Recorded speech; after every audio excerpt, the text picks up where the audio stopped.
এই দেখো 10টা বেজে গেল। কই সব, কই তোমরা? আজ তো আমাদের সেই পাড়ার থেকে বেরোনোর কথা।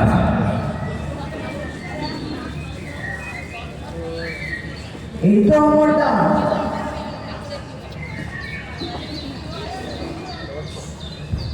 আমি কিন্তু সবার আগে চলে এসেছি, কিন্তু বাকিরা সবাই কোথায়?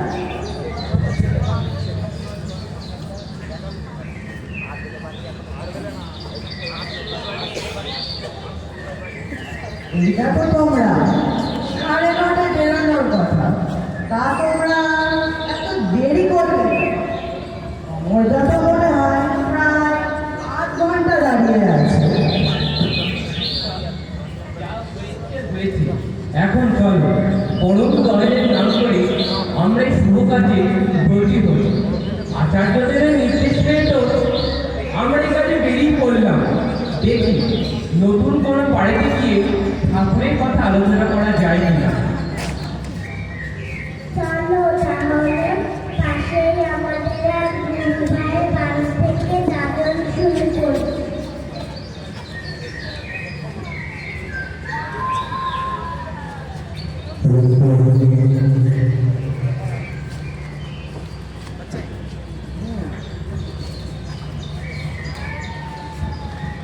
কিছুটা এগিয়ে এক বৃদ্ধ মহিলাকে বাসন মাজতে দেখে দলের এক মহিলা ডেকে উঠল।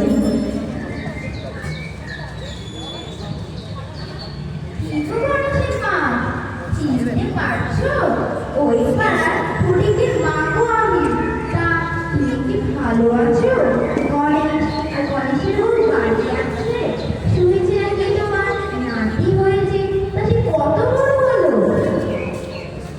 হ্যাঁ গো, চিনতে পেরেছি। তোমরা সবাই এসো এসো, বসো। সবাই বসো, এখানে বসো। সেই সময় ভালো থাকা, সবাই বাড়ি আছে। গণেশেরও আজ অফিস ছুটি। আর বলো না আমার নাতির কথা। বয়স সবে 5, কিন্তু বদবুদ্ধিতে ঠিক যেন 10 বছরের মতো। ও তো ওরকম করবে, ছোট মানুষ দুষ্টুমি করবে না, তা কি আমাদের মতো বড়রা করবে? তা তুমি সেই দীক্ষা নিয়েছিলে, ইষ্টভীতি প্রার্থনা সময় মতো করো তো? না গো, সেসব আর কিছু করা হয় না। আমার ছেলেও সব পছন্দ করে না, আর আমি কোথাও গেলেও বকে। বয়স হয়েছে, শান্তি করে ঠাকুরের নাম করবো তারও উপায় নেই। ওদের ঝামেলার জন্য সেসব কবে ছেড়ে দিয়েছি। সেই সময় গণেশের ছেলে মাটি নিয়ে খেলা করতে করতে প্রবেশ।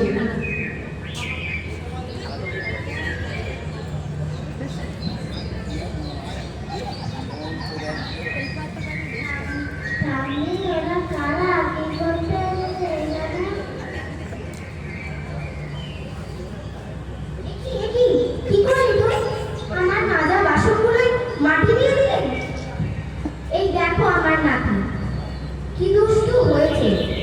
বদের ধাড়ি একটা, সারাদিন শুধু ছুটে ছুটে বেড়াবে, এঘরে থেকে সোঘরে করবে, সারা গায়ে মাটি মাখবে, সব নষ্ট করে দিল। ঘটঘট করে গণেশের প্রবেশ। কে কে এসেছে গো মা? এনারা কারা? আবার সেই ঠাকুরের কোনো চেলা নাকি, যারা ঠাকুরের নামে পয়সা তুলে ব্যবসা করে? থাম বাবা, অমন বলিস না। ওনারা গুরুজন, আর ঠাকুর ধরলে কখনো কারো খারাপ হয় না। তাছাড়া বাড়ি বই যখন কিছু বলতেই এসেছে, তো শুনেই দেখ না। শোনো মা, অত কথা শোনার সময় তোমার ইঞ্জিনিয়ার ছেলের নেই। ইঞ্জিনিয়ার মানে তো সবাই বোঝে না, একদম সময়ে বাঁধা কাজ। তোমার ছেলে অত ঠাকুরের নাম ধ্যান করার সময় হাতে নেই। শোনো বাবা, তুমি যে একজন বড় মাপের ইঞ্জিনিয়ার তা শুনে ভালো লাগলো, কিন্তু শুধু ভালো চাকরি করে তো আর ভালো থাকা যায় না। ভালো থাকতে গেলে তো বাঁচার রসদ দরকার, একজন ভালো জীবন চালকের দরকার। শ্রী শ্রী ঠাকুর বলেছেন, লেখাপড়ায় দর হলে শিক্ষা তারে হয় না, অভ্যাস ব্যবহার সহজ জ্ঞান না হলে শিক্ষা তার হয় না। কেন? আমার তো টাকা আছে, বাঁচতে গেলে টাকা ছাড়া কি আর কিছু দরকার পড়ে? টাকা দিলেই তো শান্তি আসে। আর তাছাড়াও আপনারা কারা বলুন তো আমাকে এই বিষয়ে জ্ঞান দিতে এসেছেন? কানে কানে মুচকি হেসে সিধু বলল, এই তো এত টাকা আছে বলে মা এখন কলতলায় বাসন মাজছে। এই আপনি কি বলেন? আপনি কি বলেন? আমার বলেন, আমার বলেন, কি বলেন আপনি? না না বাবা, কিছু না। আমি বলছি যে তুমি টাকাকে শান্তি কেন ও ভালো থাকো, কিন্তু তোমার যদি কোনোদিনও মনে হয় যে জীবনে বাঁচার জন্য টাকা ছাড়া অন্য কিছু দরকার আছে, তাহলে একবার হলেও শ্রী শ্রী ঠাকুরের চরণে এসো। ঠিক আছে, ঠিক আছে, দেখা যাবে। অত বাজে কথা শোনার সময় আমার নেই। চলো মা, ঘরে চলো, চলো। শোন বাবা, ওনারা গুরুজন, তাছাড়া ওনারা তো সৎ মানুষ, ওদের কথা শুনেই দেখ না, ওনারা তো সৎ। থামো তো মা, তুমি কি বাইরে বের হও যে সৎ আর অসৎ মানুষের মধ্যে ফারাক বুঝবে? যেটা বোঝো না সেই নিয়ে কথা বলতে চেও না, চুপ থাকো তুমি। দেখো বাবা, তোমার বোধ হয় মায়ের সাথে ওভাবে আচরণ করাটা ঠিক না। যে ছেলে মায়ের প্রতি ভক্তি থাকবে সে তো কৃত্রিমান হবে। তা যাই হোক, পরম দয়ালে ঠাকুর চরণে তোমার মঙ্গল কামনা করি। ঠিক আছে, ঠিক আছে, চলো চলো মা, ঘরে এই চলো। বলে সবাই একে একে চলে গেলেন। 2 মাস চলে গেল। বেশ কিছুদিন ভালো চলতে চলতে হঠাৎ গণেশের সেই চাকরিটা আর রইল না। হ্যালো হ্যালো, ও পিয়ারি। হ্যাঁ ম্যাম বলুন। বলি গণেশবাবুকে একটু ডেকে দাও তো। ঠিক আছে ম্যাম, ডেকে দিচ্ছি। গণেশবাবু, ও গণেশবাবু, ম্যাম আপনাকে ডাকছে। ম্যাম ওকে ডাকছেন? কি ব্যাপারে বলুন তো? সেটা তো আমি বলতে পারবো না। আচ্ছা চলুন দেখি কি বলেন ম্যাম। হ্যাঁ ম্যাম, আসবো? হ্যাঁ আসুন। দেখুন, কোম্পানির প্রচুর ব্যয় বেড়ে যাওয়ার ফলে আপনার যোগ্যতা অনুযায়ী আপনাদের আমাকে যে পারিশ্রমিক দেওয়ার কথা তা আমরা আপনাকে দিতে পারছি না, ফলে আমরা আপনার কাছে ক্ষমা প্রার্থী। আজ থেকে আপনার চাকরিটা আর রইল না। এ কি বলছেন আপনি? আমার আর চাকরিটা নেই মানে? হ্যাঁ, আপনি যেটাই শুনেছেন সেটাই সত্য। এই কথা শুনে গণেশ এক বড় ধাক্কা খেল। সে রাস্তায় রাস্তায় ঘুরে বেড়াতে লাগলো, যেন এই দুনিয়ার সব থেকে সে একা, নিজের বলতে তার কেউ নেই। সেদিন সে আর বাড়ি ফিরল না, পথেই সারা রাত কেটে গেল।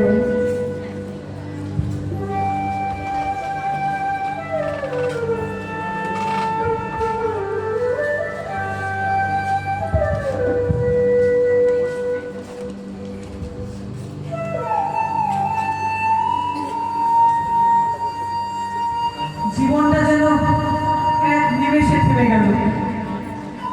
চাকরি নেই, টাকা কোথায় পাবো? ছেলেটা বড় হচ্ছে, কি করে তাকে মানুষ করবো? কোথায় গেল আমার সেই শান্তি? আমি অস্থির হয়ে পড়ছি, আমি ক্রমে ভেঙে পড়ছি, শান্তি পাচ্ছি না। কোথায় গেল আমার সেই শান্তি? কোথায়? এই সময় বোতল মাথায় করে এক মাতালের প্রবেশ। আমার সাধনা মিটিল, আশা না পুরিল।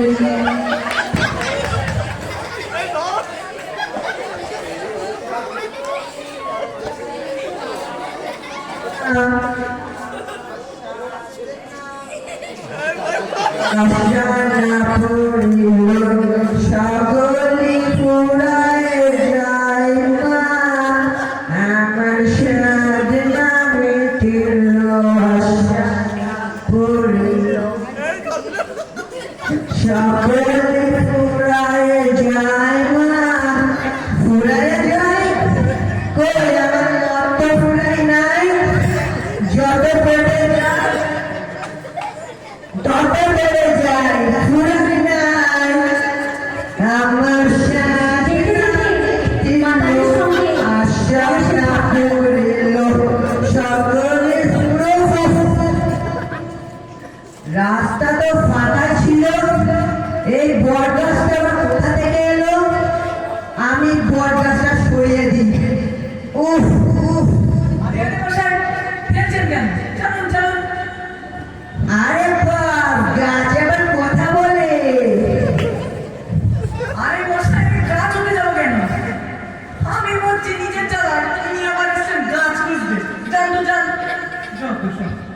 আমি তো গাছ খুঁজি না আমি শান্তি খুঁজি আমার সাথে না মিটিল আরে মশাই দাঁড়ান দাঁড়ান দাঁড়ান। কি বললেন আপনি? শান্তি? আপনি শান্তি খুঁজছেন? পেয়েছেন? কোথায় শান্তি? আমাকে একটু দিন না শান্তি। হ্যাঁ পেলাম মানে এক বোতল শান্তি পেলাম এই দেখো তুমি নেবে ইফ ইউ ড্রিঙ্ক গেট শান্তি নাও হ্যাঁ করো নাও দেখবে সারা দুনিয়া শান্তি তুমি শান্তি আমি শান্তি সবাই শান্তি আমার শান্তি না মিটিল আশা না পড়িল সকলে ফুরায় যায় মা আমার সাধনা মিটিল আশা না পড়িল সকলে ফুরায় যায় মা মাতালের বহিরাগমন। মাতালের কথা ভাবতে ভাবতে গণেশ হাঁটতে লাগলো। ক্রমে সূর্যের আলো দেখা দিল, সকাল হলো, পাখি ডাকছে, চারিদিকে সূর্যের আলোয় ঝিকিমিকি পড়ছে। ক্লান্ত হয়ে গণেশ একটি গাছের তলায় বসে পড়ল।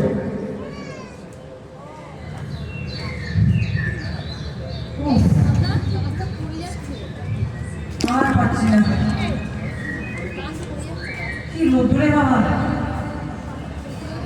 কালকে সেই সকাল থেকে হেঁটে যাচ্ছি বাবা। এমন সময় এক ভিখারি গান করছে করতে গাছ যান, গাছের তলায়। এমন সময় এক ভিখারি গান করতে করতে ভিক্ষা করতে বেরিয়েছে। সন্ধ্যা হলো পার করো আমারে হরিদিন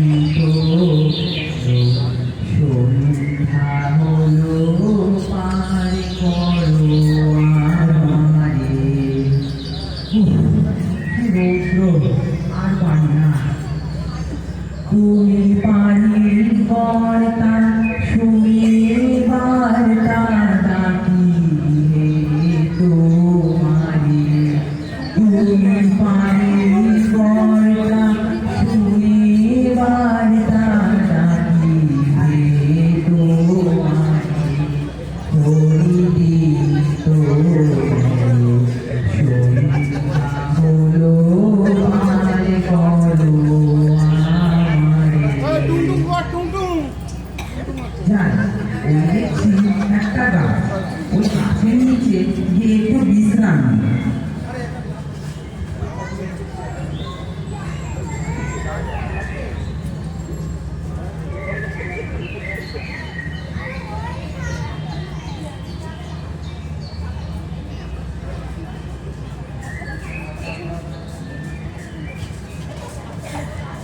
যেটুকু টাকা পয়সা হলো ওই দিয়ে দুটো ভাত পেটে পড়লেই শান্তি।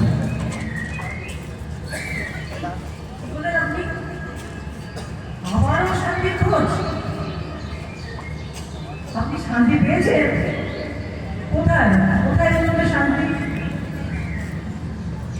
শান্তি? তুমি শান্তি পেতে চাও বাবা? কোনো কিছুকে শান্তি ভাবলেই তো শান্তি। তবে আমি ভিখারি না।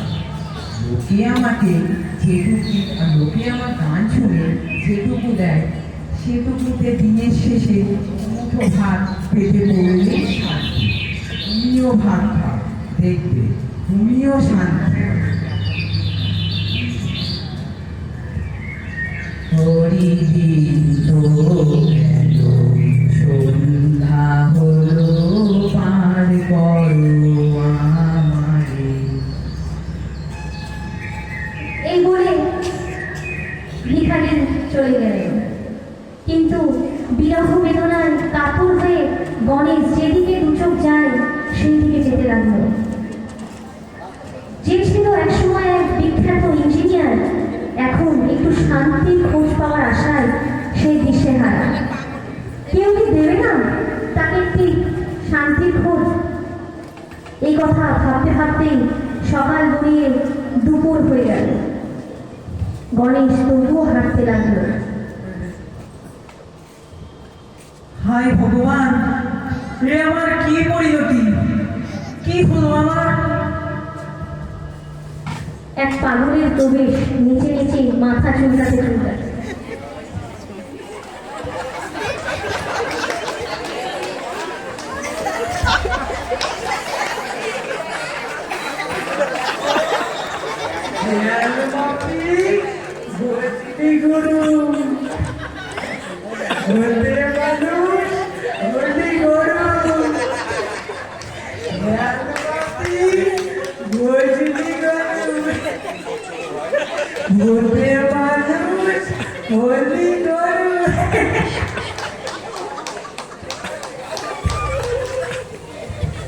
এই বলে পাগল গণেশের কাছ ঘেঁষে ময়লা তুলতে লাগলো।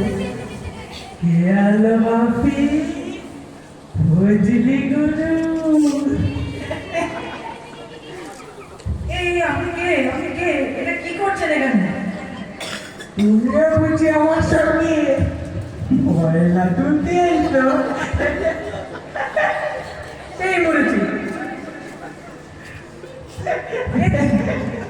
আমাকে কি দেখে আপনার ময়লাগুলো নিয়ে বলে মনে হচ্ছে? রাগ করো না বাবু, আমি আর তুমি এগুলো ভাগ করে নেব।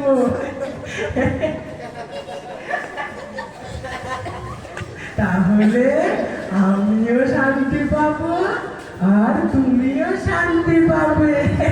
কি বললেন আপনি? আবারও শান্তির কথা বললেন? এই নাও। আবারও শান্তির কথা বললেন? উফ, সবাই এত ভাবে শান্তি পাচ্ছে, আমি কেন শান্তি পাচ্ছি না? উফ, কার্য গেল বাপু। আমি যখন কাঁদি ওই উপর থেকে একজন আমার মাথায় হাত বুলিয়ে দেয় আর আমিও শান্তি পাই। তোমাকেও একজন ওই উপর থেকে হাত বুলিয়ে দেবে আর তুমিও শান্তি পাবে। ময়লা তুলতে তুলতে পাগলের প্রস্থান। বাদাম বাদাম দাদা কাঁচা বাদাম, বাদাম বাদাম দাদা কাঁচা বাদাম।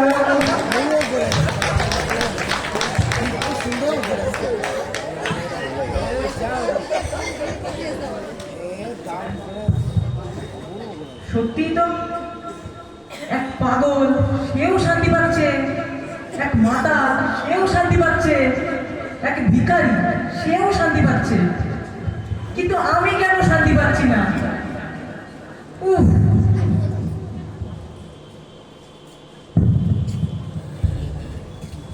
এই সময় রাস্তা দিয়ে অমরদা যাচ্ছিলেন। তার চোখ পড়ল গণেশের দিকে।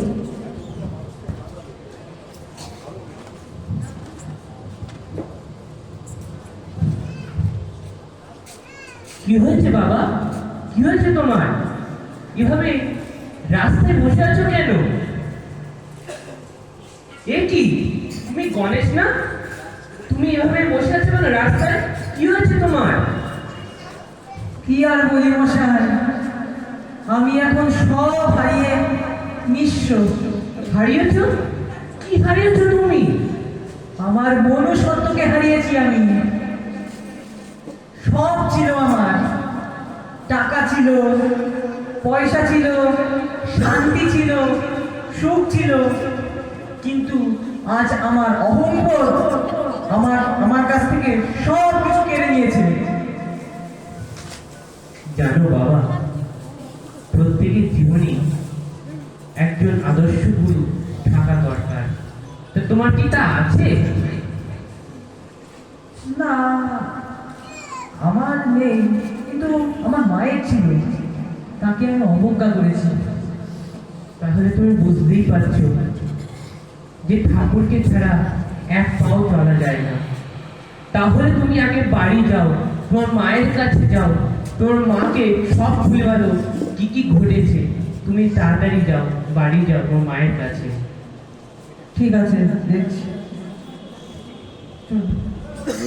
এই বলে গণেশ বাড়ির দিকে রওনা দিল। দীর্ঘ সময় পর সে গরুর খোঁজ পাওয়ার জন্য আকুল হয়ে উঠল।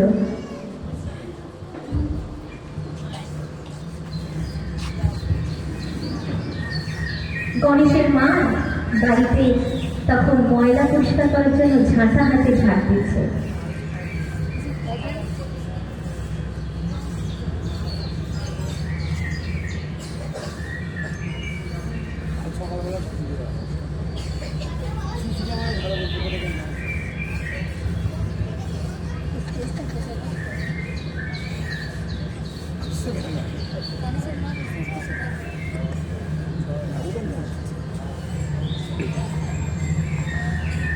মা, ও মা, কোথায় তুমি?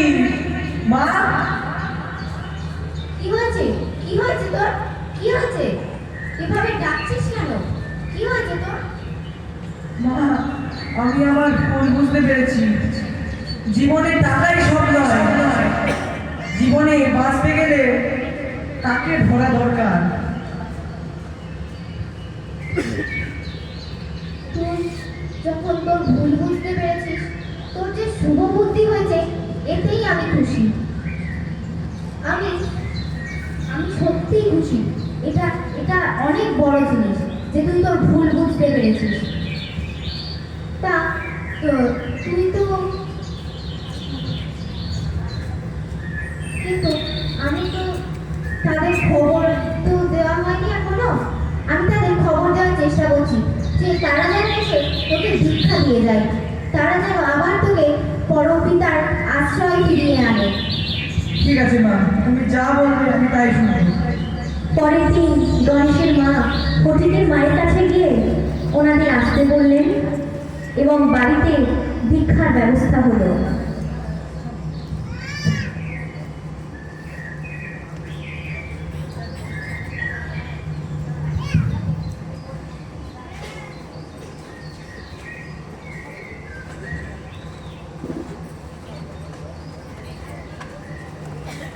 জয়গুরু মা, বাড়িতে আছেন? দেখুন, আপনার এক ডেকে আমরা সবাই হাজির হয়েছে আপনার বাড়িতে। জয় গুরু, জয় গুরু। আসুন আসুন আসুন, আপনারা বসুন, জয় গুরু, এখানে জয়। বসুন, বসুন আপনারা। গণেশ, তুমি আমার সামনে এসে বসুন।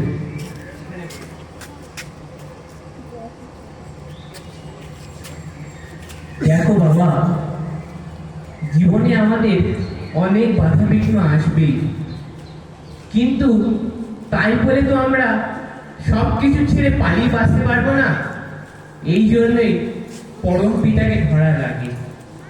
শ্রী ঠাকুর বলেছেন, ঝড় ঝঞ্ঝা যতই আসুক মনে রাখিস জোর, মাথার ওপর আছেন দয়াল ঠাকুর, ভাবনা কি বা তোর।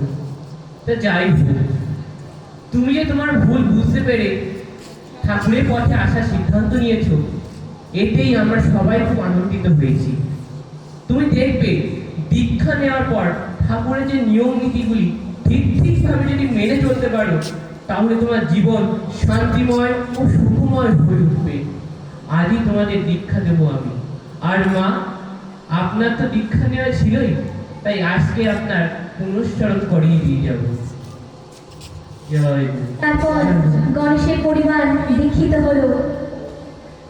1 মাস কাটার পর সেই গণেশ আর ইঞ্জিনিয়ার অহংকারী গণেশ রইল না। তার বাড়িতে এক কীর্তনের আয়োজন হলো, সৎসঙ্গের আয়োজন হলো। সেখানে তুমুল কীর্তনের মধ্যে দিয়ে গণেশ ও মহানন্দে গান করে আনন্দে নেচে উঠল।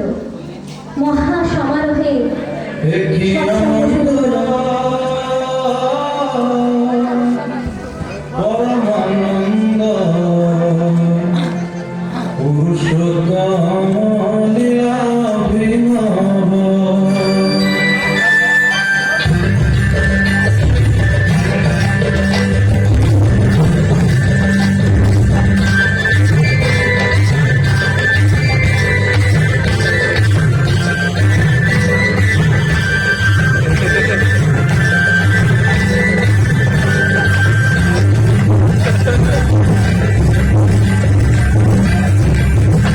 Thank you.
কি মনোরম